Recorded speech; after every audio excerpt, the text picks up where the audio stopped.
ಆತ್ಮೀಯ ವೀಕ್ಷಕರೇ, ಆರ್ಫೈ ನ್ಯೂಸ್ಗೆ ಸ್ವಾಗತ. ನಾನು ನಿಮ್ಮ ನವೀನ್ ಕೆಕೆ.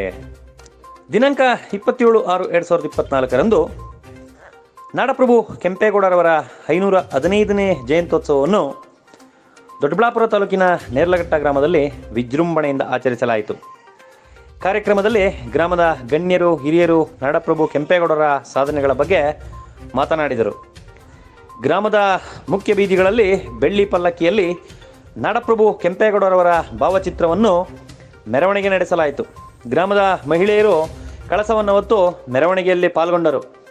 ಜಯಂತ್ಯೋತ್ಸವದಲ್ಲಿ ಆಕರ್ಷಕ ಕಾರ್ಯಕ್ರಮಗಳು: ಕೇರಳದ ಚಂಡೆ ಕುಣಿತ, ಪಾಳೆಗಾರ ವೇಷ, ಹುಲಿ ವೇಷ, ವೀರಗಾಸೆ, ಗ್ರಾಮದ ಯುವಕರು ಸೇರಿ ನೃತ್ಯ ಮಾಡಿದರು.